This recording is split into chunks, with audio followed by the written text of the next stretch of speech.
The cycle of trauma. Trauma can be one big event or multiple small events throughout time that builds up and create an imprint on our body, mind, and emotions. When we live with the traumatic memories and traumatic events that we haven't dealt with, we tend to become something else. Trauma overrides a real person. Remember, it's not just one big event. It could be multiple small events that occurred in our life throughout time that left a big imprint on us. Hi, welcome to Growth Bound. My name is Ruth, and I'm on the mission of finding our inner power to heal and grow. So the cycle of trauma occurs when we haven't let go of the event that is now unfortunately stuck with us. This event or multiple small events that occurred in our life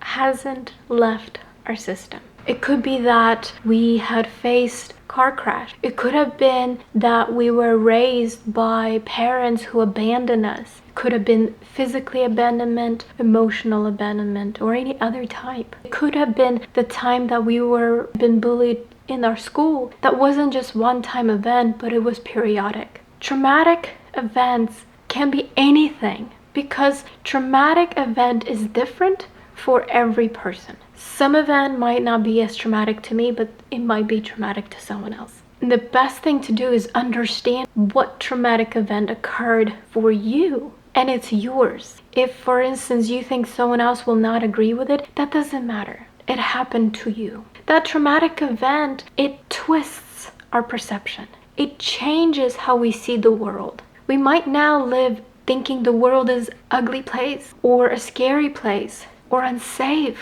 That causes us to live in survival. If there's not enough for everybody, we are limited. We're in survival.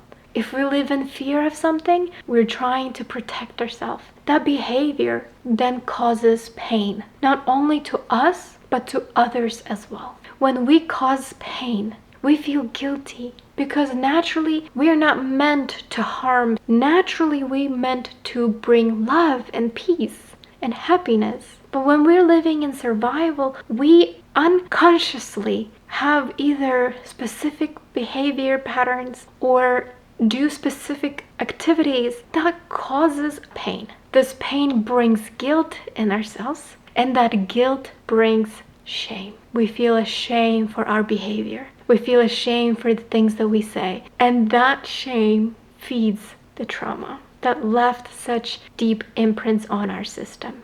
An example would be you were a part of a very scary car crash.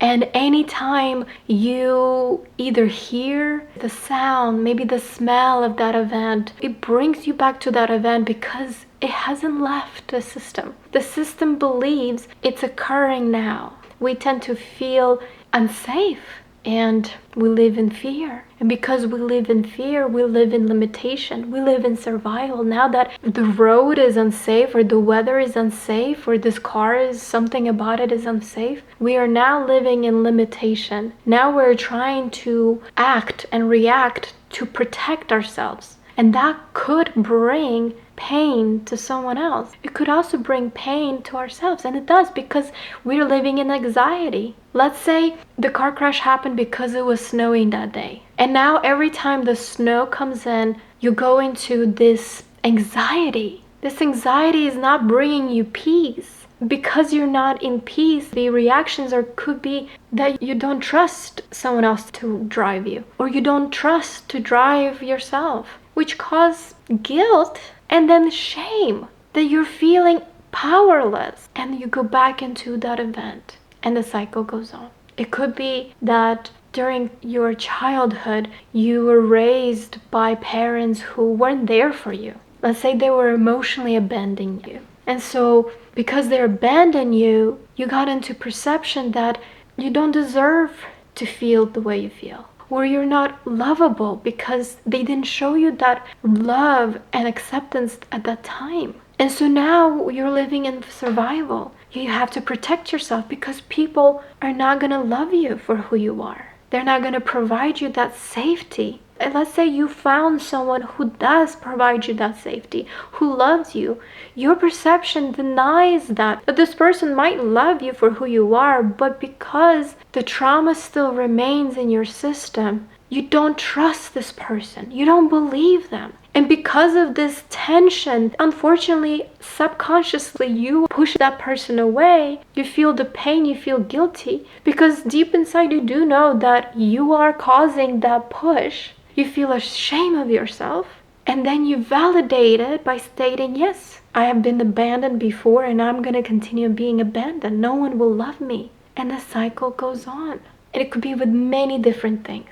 Understanding why you're feeling anxious is important. Why you feel fear, why you feel unsafe or unloved. In truth, none of it is true. The trauma pushes your real you aside. And it's not who you are. You're living in this trauma cycle. The real you is here. And until we break this cycle, the real you cannot truly shine. This trauma will continue on feeding itself and continue on living in your system until we face it, until we end the cycle, until we break this chain. And it doesn't have to be the chain from trauma to perception. It could be anything from here. It could be perception to survival.